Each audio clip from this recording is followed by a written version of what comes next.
Well, thank you very much. My fellow Americans, I greet you this morning from the White House to announce a major breakthrough toward achieving a better future for Syria and for the Middle East. It's been a long time. Over the last 5 days, you have seen that a ceasefire that we established along Syria's border has held, and it's held very well, beyond most expectations. Early this morning, the government of Turkey informed my administration that they would be stopping combat and their offensive in Syria and making the ceasefire permanent, and it will indeed be permanent. However, you would also define the word permanent in that part of the world as somewhat questionable. We all understand that, but I do believe it will be permanent. I've therefore instructed the Secretary of the Treasury to lift all sanctions imposed on October 14th in response to Turkey's original offensive moves against the Kurds in Syria's northeast border region. So the sanctions will be lifted unless something happens that we're not happy with. This was an outcome created by us, the United States, and nobody else, no other nation. Very simple.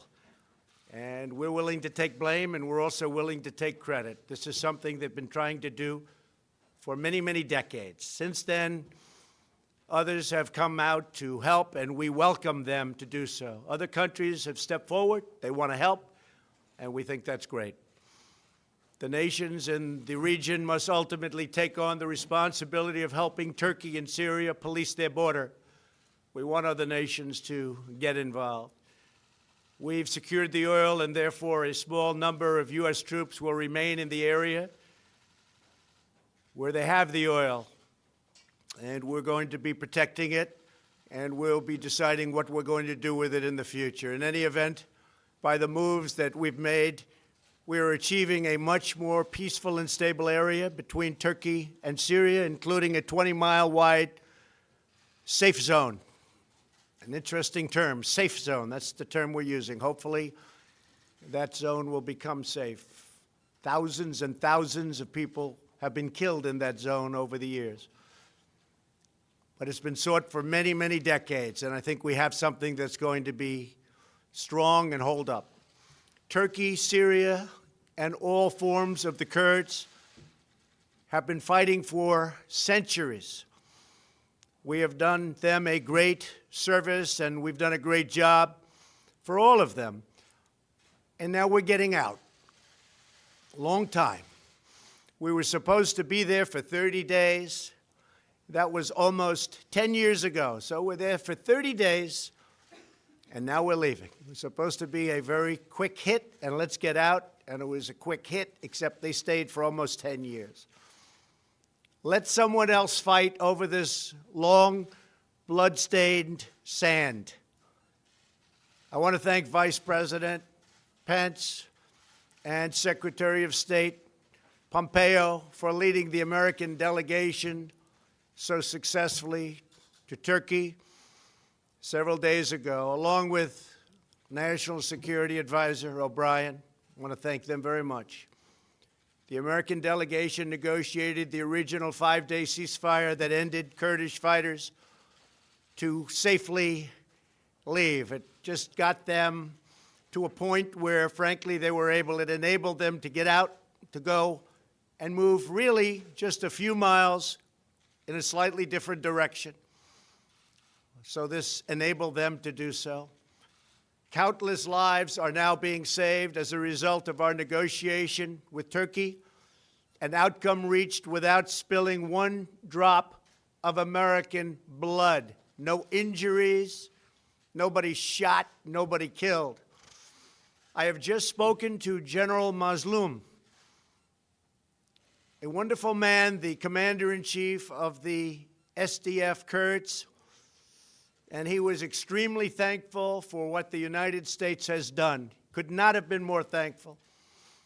General Mazlum has assured me that ISIS is under very, very strict lock and key, and the detention facilities are being strongly maintained. There were a few that got out, a small number, relatively speaking, and they've been largely recaptured. I'm also sure that he will be issuing his own statement very shortly. We had a great talk, but we've saved the lives of many, many Kurds. He understands that. The war was going to be vicious and probably not very long. And I'm very happy to have been involved in it, as are our Vice President, our Secretary of State, and all of the other people on our team. By getting that ceasefire to stick, we've done something that's very, very special. But by getting the ceasefire after a tremendous amount of really tough war for a very short period of days, that is something very special. Our troops are safe, and the pain and suffering of the three-day fight that occurred was directly responsible for our ability to make an agreement with Turkey and the Kurds that could never have been made without this short-term outburst. Should Turkey fail to honor its obligations, including the protection of religious and ethnic minorities, which I truly believe they will do, we reserve the right to reimpose crippling sanctions, including substantially increased tariffs on steel and all other products coming out of Turkey. We are now an economic powerhouse like never before, and very importantly, like no other. Our economic might is stronger than it's ever been, and our competitors are not doing very well. We also expect Turkey to abide by its commitment regarding ISIS as a backup to the Kurds, watching over them. Should something happen, Turkey is there to grab them. Further, we implore European countries to come and take those fighters that the U.S. captured and bring them back to their countries for incarceration and for trial. Until just recently, Europe has been very unresponsive in doing what they should have been doing for a long time. Now is their chance to finally act. American forces defeated 100% of the ISIS caliphate during the last 2 years. We thank the Syrian Democratic Forces for their sacrifices in this effort. They've been terrific. Now Turkey, Syria, and others in the region must work to ensure that ISIS does not regain any territory. It's their neighborhood. They have to maintain it. They have to take care of it. There were some political pundits who responded to Turkey's offensive in Syria by calling for yet another American military intervention. I don't think so. But halting the incursion by military force would have required deploying tens of thousands of American troops against Turkey, a NATO ally, and a country the United States has developed a very good relationship with, including President Erdogan. The same people that I watched and read giving me and the United States advice were the people that I have been watching and reading for many years.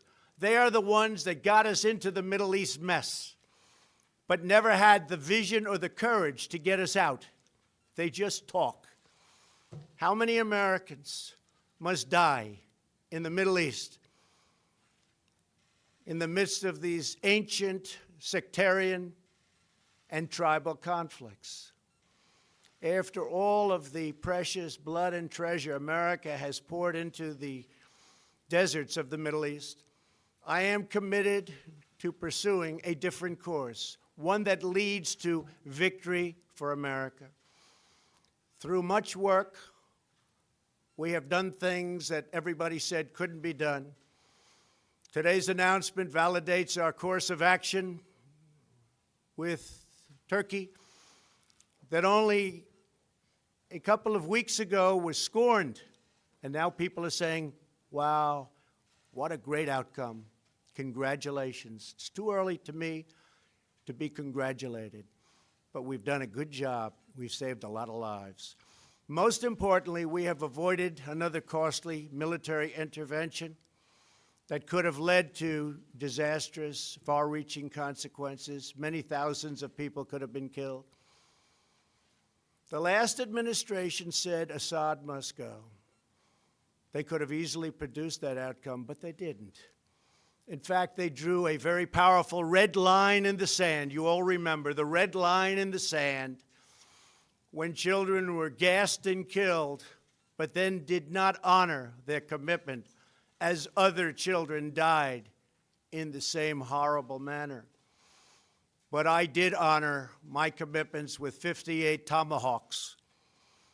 8 long years after President Obama's ill-fated push at regime change, U.S. troops are still on the ground in Syria. More than 500,000 people are dead, hundreds of thousands are terribly injured, and millions more Syrians are displaced. It really is a nightmare of misery. Across the Middle East, we have seen anguish on a colossal scale. We have spent $8 trillion on wars in the Middle East, never really wanting to win those wars. But after all that money was spent and all those lives lost, the young men and women gravely wounded so many, the Middle East is less safe, less stable, and less secure than before these conflicts began. The same people pushing for these wars are often the ones demanding America open its doors to unlimited migration from war-torn regions, importing the terrorism and the threat of terrorism right to our own shores. But not anymore.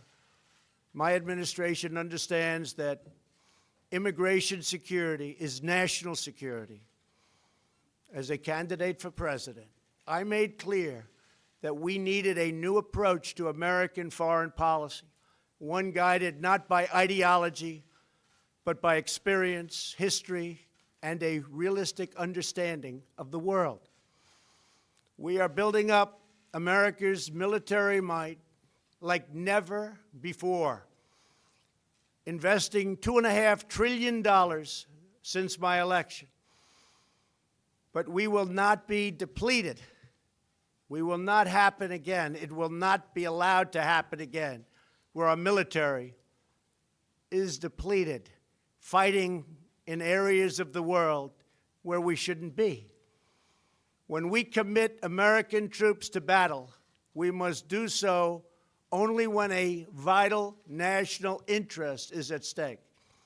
And when we have a clear objective, a plan for victory, and a path out of conflict, that's what we have to have.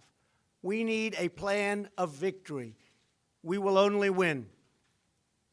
Our whole basis has to be the right plan, and then we will only win. Nobody can beat us. Nobody can beat us.